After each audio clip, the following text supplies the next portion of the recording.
19e épisode du journal DeFi si je me trompe pas, épisode un peu spécial parce que je vais l'enregistrer sur Twitch et on va pas mal parler de Berachain parce que je vais sortir mes liquidités de Berachain aujourd'hui. J'ai fait un petit move aussi sur le token Bera. On va commencer par ça d'ailleurs.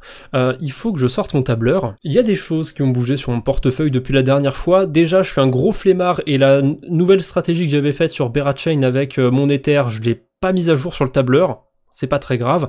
Par contre, j'avais reçu l'airdrop de Walrus. J'en avais déjà vendu la moitié et j'avais déposé mes tokens sur Suiland. J'ai vendu l'autre moitié de mon airdrop Walrus, j'ai tout mis en USDC et j'ai foutu ça sur Hyperliquid. Pourquoi j'ai foutu ça sur Hyperliquid? Pour ouvrir un short sur Berachain. Donc j'ai eu de la chance.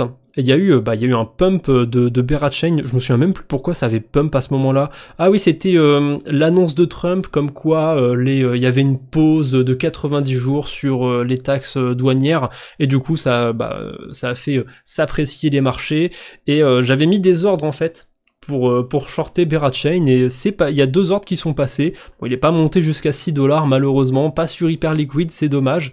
Mais du coup, ça y est, j'ai une position à la baisse sur Berachain. J'ai osé le faire. On verra bien comment va évoluer cette position, mais pour l'instant, je suis plutôt content d'avoir enfin pu m'exposer à la baisse sur Berachain. Ça faisait un petit moment que j'avais envie de le faire, que ça me titillait, et là, je suis content. Voilà, ma position est ouverte, et j'ai une entrée moyenne à $4,41. Si je vais voir l'historique de mes ordres, j'ai eu un ordre, j'ai ouvert directement une position vers $4, et ensuite j'avais mis un ordre à $4,40, $4,80, j'ai pas une position de fou furieux, hein. J'ai mis à peu près, il doit y avoir quoi, ouais, la moitié de l'airdrop que j'ai reçu de Walrus, qui est dans le trade, qui est posé. L'autre moitié attendra sagement son tour. Voilà. J'étais pas trop du genre à parier à la baisse sur les cryptos, même si j'étais très pessimiste, très négatif sur un écosystème. C'est quelque chose que je crois que je l'ai jamais fait sur toutes les séries de vidéos que j'ai faites sur la chaîne YouTube. Et ce cycle est différent. Je sais que c'est très cliché, c'est très bateau de dire ce cycle est différent, mais je trouve que 2025 c'est un petit peu l'année de la désillusion et c'est mon humble avis, mais jusque 2024 on va dire. On avait un marché crypto qui avait plutôt un biais à la hausse, où on avait plus de chances, enfin c'est compliqué de dire plus de chances, sur quoi je me base, etc. Mais voilà, grosso merdo, dans ma tête, il y avait plus de chances d'être profitable en pariant à la hausse qu'en pariant à la baisse sur les alts. Et je trouve que ça a bien changé et que on rentre justement dans ce cycle de désillusion et que maintenant, bear market ou pas bear market, il y a quand même plus d'intérêt, plus de chances d'être dans une position profitable si on s'expose à la baisse sur un token. Alors c'est quand même plus risqué de s'exposer à la baisse, parce que prix de liquidation, les pourcentages sont pas favorables, les mathématiques ne sont pas favorables quand pari à la baisse. Mais quand même, je sais pas, j'ai mon biais, 2025, c'est l'année rouge pour moi, donc je me suis exposé à la baisse sur Berachain. Voilà, je vais pas m'attarder plus que ça sur le sujet, il n'y a pas grand chose à dire, j'ai vendu mon airdrop Walrus, et pareil, ce genre de position un peu risquée, je préfère toujours le faire avec des tokens que j'ai récupérés fraîchement sur un airdrop, plutôt que des stablecoins qui sont là depuis littéralement 4 ans sur le portefeuille de la chaîne YouTube. Voilà, c'est ça, je préfère privilégier les tokens frais, on va dire, qui sont tombés gratuitement plus ou moins sur le portefeuille. Ensuite, on quitte un petit peu la blockchain Sui, on quitte Hyperliquid, on va s'intéresser un peu plus à Berachain. Je m'étais exposé à certains memecoins sur cet écosystème et c'était clairement une erreur. C'était clairement une erreur puisque si je vais voir sur mon portefeuille, j'avais vendu un airdrop aussi pour m'exposer au même coin de Berachain et l'airdrop, je l'avais vendu. L'airdrop, il valait $110 à peu près quand je l'avais vendu. Là, les mêmes coins que j'ai sur Berachain, ils valent $20 plus 14, ça fait 34, plus 17, ça fait $51. Ouais, ça vaut $50. Ça a été divisé par 2. Les mêmes coins que j'ai achetés sur Berachain. Donc c'était clairement une erreur. Ce que je vais faire, c'est que je vais récupérer ce que je peux sur ces tokens et je vais je vais les mettre, je vais les vendre en stablecoin et je vais mettre ça sur l'adresse d'épargne que j'ai commencé que j'ai créé il y a 2 mois déjà. Ouais, je l'ai créé début février. Et d'ailleurs, ça me permet de faire la petite autopromotion. Mais si vous avez vu, si vous n'avez pas vu la vidéo sur l'épargne, eh bien, n'hésitez pas à aller la voir. C'est un sujet qui est trop peu abordé à mon goût sur la DeFi. Et ben je vais vendre les mêmes coins. Hein. Là, pas grand chose, hein, ça va passer assez vite. La séquence sur YouTube et sur Twitch, ça va être un enfer. Parce que je vais faire tous les swaps un à un. Et je vais, bon, là il n'y a pas un gros écart, je vais prioriser l'agrégateur de l'IFI, de Jumper, sait-on jamais. Donc j'approuve tous mes petits tokens, je les échange et ensuite j'enverrai les USDC sur Base et sur l'adresse de l'épargne. Voilà, j'ai vendu tous mes mêmes coins sur Berachain et sur mon tableur j'ai simplifié un petit peu le calcul, hein. J'ai tout mis sur une seule ligne au lieu de mettre la performance de chaque même coin. De toute façon vous étiez tous dans le rouge, contrairement à ce que j'ai pu faire sur Sui l'an dernier, c'était pas mal hein, ce que j'avais fait sur Sui. Donc Berachain, un échec, j'ai mis 108 $ sur ces mêmes coins et j'ai plus que 46 $. Donc ces 46 $, je vais les envoyer sur l'adresse de l'épargne. Ah non, j'ai plus, j'ai 50,99, autant pour moi, j'ai quasiment 51 $. Parce que le dernier meme coin que j'ai vendu, ça devait pas encore s'être actualisé. Donc 51 $, divisé par 2 à peu près, même plus, vraiment pas fameux cette exposition. Donc je vais envoyer mes USDC sur Base, et ça tombe bien, j'ai des USDC déjà qui traînent sur Base, même si c'était pas un énorme airdrop, pour l'activité que j'ai eue sur Layer 3, je m'estime plutôt content de mon allocation. 40 $, c'était pas mal. Ouais, ça je l'ai pas dit, j'en avais parlé sur la chaîne secondaire, mais voilà, j'ai récupéré 44 $ sur Base grâce à l'airdrop de Layer 3, et 10 $ sur Arbitrum grâce à l'airdrop de Babylon.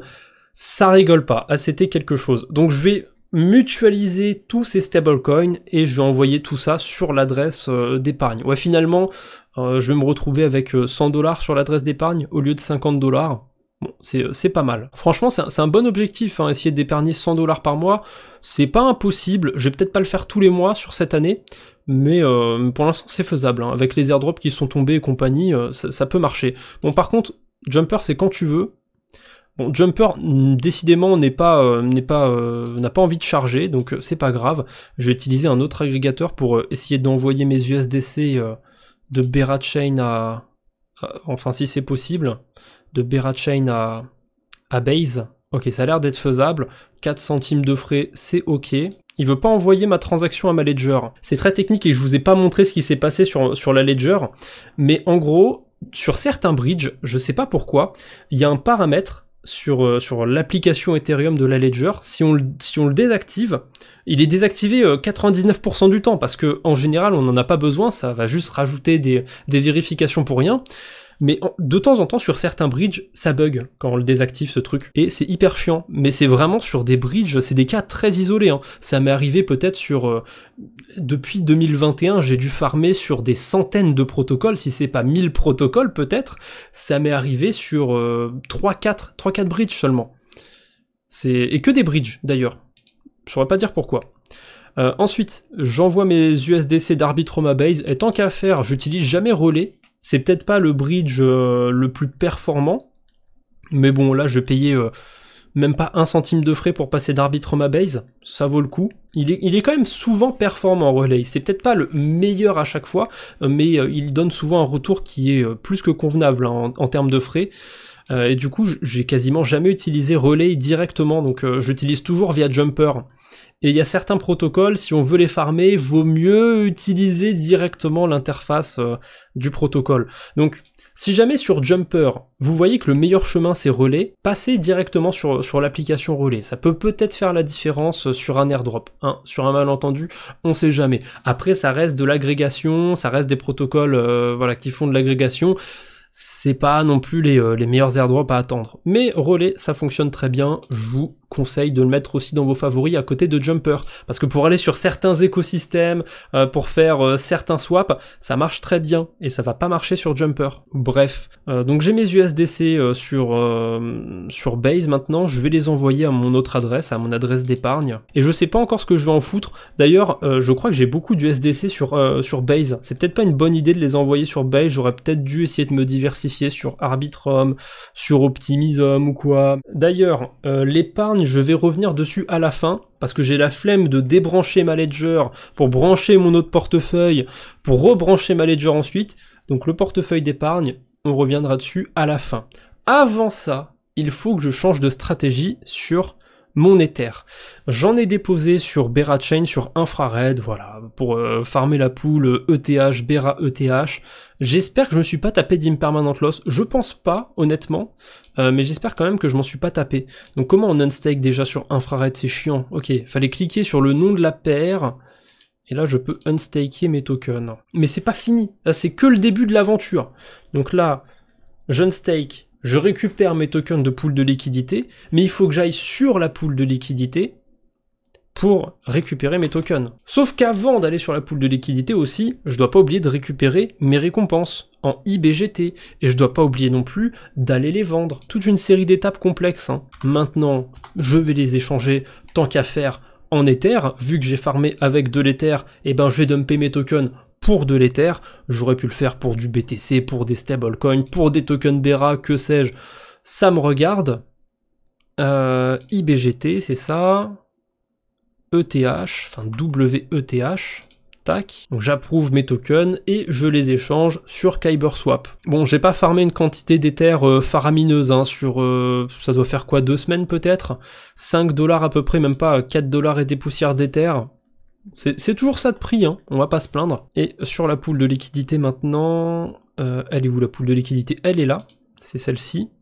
Donc je vais connecter mon portefeuille, retirer mes liquidités, et ok, je peux tout retirer en Ether, j'avais oublié, ça m'aurait saoulé de me retrouver avec les 2 tokens et de devoir refaire un échange comme ça. Alors, je vais récupérer 0,7766 Ethereum. Est-ce que j'ai eu des impermanent loss? Combien j'avais déposé à l'origine sur cette pool de liquidité sur Berachain?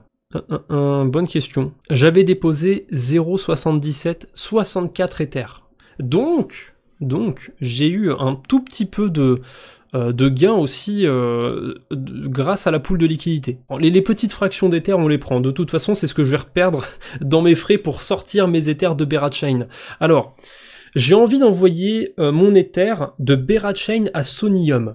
Je pense que si je veux faire ça d'un seul coup, le meilleur chemin c'est Relais.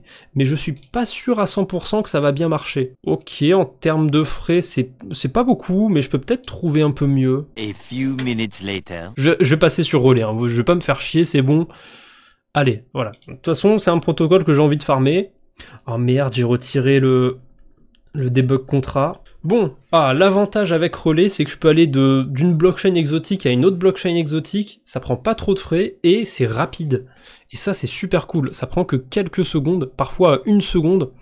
Relais, c'est vraiment très très bien. Heureusement, j'ai pas grand chose de très complexe à faire sur la blockchain Sonium, ça va être relativement simple ce que j'ai à faire, ça va juste être de déposer de l'Ether sur Untitled Bank, le protocole de lending du coin. Ça me fait pas mal penser à Morpho, Euler Finance dans la manière de fonctionner du protocole, mais il y a une particularité sur Untitled Bank, c'est qu'on a des sortes de vault un peu globales sur Ether, sur Astar, sur l'USDC et sur Solve BTC. Évidemment, on les retrouve ici, la mafia Solve. Et on a 12% d'intérêt sur de l'Ether, mais il y a 5% d'intérêt. C'est des sortes de points qui vont être convertis en token Astar, dans 2 mois je crois, ou je sais plus dans combien de temps, et le reste, les 7% qui sont aussi en points, je crois que c'est un peu plus compliqué la manière dont ça va être distribué. Donc il n'y a pas 12% d'intérêt, il n'y a pas forcément 12% d'intérêt, c'est un peu galère ce qu'ils ont fait avec leur système de points à la con là, et en plus, on est payé en token Astar, certes, mais c'est pas réclamable quand on veut, ce sera réclamable qu'à la fin de l'opération, donc peut-être que d'ici là le token se sera fait diviser par 2, ou peut-être que son prix aurait été multiplié par 2 et que c'est super cool d'aller en farmer, mais vu que je suis plutôt baissier sur le marché, je pense qu'il va se faire défoncer le token Astar. Donc je pourrais peut-être ouvrir un short avec, je sais pas, 50 $ dessus, bon je pense pas farmer 50 $ de token, mais c'est vrai que c'est pas con. C'est pas con d'ouvrir un petit short en parallèle si j'en farme un petit peu, mais je vais pas le faire. Alors, je crois que les frais sont ridicules sur Sonium, hein, c'est un layer 2 d'Ethereum, donc je vais déposer quasiment tout ce que j'ai en Ether. 0,779. Ensuite, il faut que j'approuve mes Ethers wrappés et que je les dépose. Ça aurait été tellement plus pratique de tout faire en une seule transaction, mais non. Bref, pour Sonium, j'ai déjà terminé. Je vais aller mettre mon tableur à jour. Cette fois-ci, je vais pas faire le flemmard, je vais bien noter ma nouvelle position. Donc, l'ancienne position sur Ether, ça dégage. Aujourd'hui, quand j'enregistre, on est le 14 avril 2025. J'ai déposé 0,779 Ether et j'ai déposé ça sur Untitled Bank. Voilà, et pour pas confondre avec les autres blockchains, je vais mettre une couleur un peu fancy. Quelle couleur pourrait bien aller à Sonium? C'est de quelle couleur leur logo à la con là? Je vais mettre cette couleur là pour Sonium. Voilà, j'ai pas envie de m'embêter. Hop, je peux supprimer ça aussi sur mon tableur vu que j'ai plus mes tokens sur Suiland. Hein. J'avais vendu tout mon airdrop Walrus. Et je l'ai envoyé sur Hyperliquid comme j'ai dit. Voilà, ça c'est mes deux nouvelles positions shiny sur le portefeuille. Et un dernier truc à changer sur le portefeuille, ça va être mes stablecoins sur Echelon. Je vais en récupérer une partie et je vais aller les foutre sur la blockchain Base. Ça va encore être toute une aventure, ça je sens à bridger. Je vais retirer quoi? Un tiers à peu près? On va partir sur 33% de ce que j'ai déposé sur Echelon. Donc je récupère mes SUSDE. Et je vais aller échanger ça tant qu'à faire contre des USDC, ça va être beaucoup plus pratique pour moi pour les bridger. Je vais pas toucher aux récompenses que j'ai sur Echelon, je vais les laisser là, pour la simple et bonne raison que je suis payé en token Aptos. C'est pas la fête, le token Aptos, depuis ces derniers jours, ces dernières semaines, et c'est un peu bizarre parce que j'ai un biais baissier sur le marché, mais je garde mes tokens Aptos sur un malentendu, c'est pas une énorme somme, pourquoi pas. J'ai un petit peu de tokens Aptos aussi sur le portefeuille que j'ai farmé depuis un petit moment. J'y touche pas pour l'instant ces tokens, mais je finirai par les vendre un jour, hein, ça c'est sûr. Comme mes tokens SUI à l'époque, je les ai vendus un peu tôt, mais je les ai vendus quand même. Donc, je vais aller sur Panora vite fait. Bref, j'ai changé mes USDE en USDC, maintenant je vais pouvoir les bridger sur Base, et je dis pas encore ce que je vais faire sur Base, hein. Ça c'est... y a que ceux qui sont sur Twitch qui savent déjà. Si vous êtes sur YouTube, là vous savez pas encore, sauf si vous avez triché avec les chapitres de la vidéo, et c'est pas bien de tricher. Donc, j'envoie mes stablecoins sur Base. C'est pas un chiffre rond, hein, j'ai pas réussi à faire un chiffre rond, et j'ai pas spécialement essayé d'en faire un non plus. Donc c'est pas grave, je vais envoyer 823,91 USDC, c'est un chiffre bizarre. Moi aussi ça m'hérisse le poil, mais bon c'est pas grave. Maintenant que j'ai mes USDC sur Base, je me rends sur Napier, c'est un protocole qui fonctionne exactement comme Pendle, parce qu'ici on a une pool sur l'USR qui mature dans 2 mois, et sur lequel je peux choper 11% d'intérêt fixe. C'est quasiment le même rendement que j'ai sur Aptos en ce moment, sur mes USDE. Donc je préfère me diversifier un petit peu, plutôt que de laisser tout au même endroit sur un seul protocole. Ah oui, il va falloir que j'échange mes USDC contre des USR, parce que je vais vous faire la démonstration. Tout à l'heure, quand j'avais fait des simulations sur le protocole, il y a un agrégateur dessus. Si je veux, je peux déposer directement des USDC, sauf que quand je faisais ça tout à l'heure, ah là ça a l'air de fonctionner, tout à l'heure ça faisait planter le site en fait. Donc je voulais passer de préférence par Jumper avant, mais je sais pas exactement quel agrégateur il utilise. Bon allez, vous savez quoi, soyons fous, je vais utiliser Napier directement en espérant qu'il ait un bon agrégateur comme celui de Pendle. Donc c'est approuvé, je vais échanger mes 823 USDC du coup contre des principal tokens. En gros, hein, à la maturation, un principal token ça vaudra un USR. Du coup je vais avoir un yield de 11%. Et ça n'a pas l'air de fonctionner avec des USDC, donc soit il n'y a pas assez de liquidité, soit, je sais pas, l'agrégateur fonctionne mal, j'en sais rien. Je vais essayer d'échanger mes USDC en USR, et je vais les déposer sur Napier. D'ailleurs, nouvelle fonctionnalité qui a été ajoutée sur Jumper, j'en avais vite fait parler sur le Discord, c'est que le système d'approbation se fait très souvent maintenant via des signatures, donc ça coûte pas de frais, et c'est des signatures assez propres, hein. Des fois il y a des protocoles qui vous font faire des signatures, sauf que vous allez approuver, vous allez autoriser le protocole à pouvoir piocher une somme infinie pendant 1 mois. Là sur Jumper c'est que la somme que vous allez échanger pendant 30 minutes, donc c'est très propre comme système d'approbation, ça marche très bien, ça coûte aucun frais du coup comme c'est le système de signature, et c'est pas une énorme économie, hein. Les approbations c'est pas ce qui coûte très cher sur Base ou même sur la plupart des blockchains, mais c'est toujours ça de prix, c'est toujours cool. Ça facilite un petit peu l'utilisation. Donc j'ai bien échangé mes USDC en USR. D'ailleurs ça me fait toujours flipper hein, quand il n'y a pas l'image du token sur Jumper, mais je sais que je me suis pas trompé, que c'est le bon token, ne vous en faites pas. Si je reviens sur Napier, hop, il reconnaît bien mes USR. D'ailleurs, lui, pareil, hein, il a pas mis d'image sur le token. Et je pense que j'ai bien fait de swapper sur Jumper parce que j'ai pas, je suis passé un petit peu vite. Là, j'ai lancé direct ma transaction, mais je crois que je reçois plus de principal token. Donc, l'agrégateur de Napier, il doit être plutôt mauvais. Évitez de swapper vos tokens sur Napier comme ça. Genre, s'il y a une pool de liquidité avec un stablecoin bien précis, assurez-vous d'avoir fait l'échange avant de votre côté. Ah, par contre, je crois qu'il n'y a pas assez de liquidité. Hein. Il n'y a pas l'air d'y avoir assez de liquidité. Je peux pas changer, mais je peux pas m'exposer au principal token. Ok, c'est bizarre. Si je mets 800 $ tout pile, ça a l'air de fonctionner. Donc, je vais juste retirer le dernier chiffre après la virgule. Et là, ça a l'air de fonctionner. Des fois, il faut pas se casser la tête sur, sur la DeFi. Des fois, c'est des trucs tout cons. Là, j'ai retiré le dernier chiffre après la virgule. C'est passé tout seul. Faut pas chercher à comprendre. Ah oui, le dernier truc que j'avais à faire, c'était d'aller sur l'épargne. Où est-ce que je vais déposer mes coins? Est-ce que je dépose sur un nouveau protocole? Ou est-ce que je dépose déjà sur un protocole sur lequel j'ai mis des sous-sous? Parce que là, sur Base, je me suis déjà exposé à AV, à Compound, à Sky. Je pense que les USDC restants, je vais les bridger sur Arbitrum finalement, et je vais aller les foutre sur Dolomite. Voilà, je remercie Jackie Carty qui m'a filé l'idée sur Twitch. Comme pour le portefeuille de la chaîne YouTube habituelle, sur ce portefeuille d'épargne, je vais aussi utiliser Relais pour bridger mes stablecoins. Je vais me taper quoi, 1 centime de frais? C'est pas énorme. Hop là, mode psychopathe, j'ai passé ma transaction sans regarder. Attention, je vis dangereusement. Regardez, regardez. Je vous le montre. Je vais essayer de vous le montrer. Hop, toutes les informations, j'en ai rien à foutre.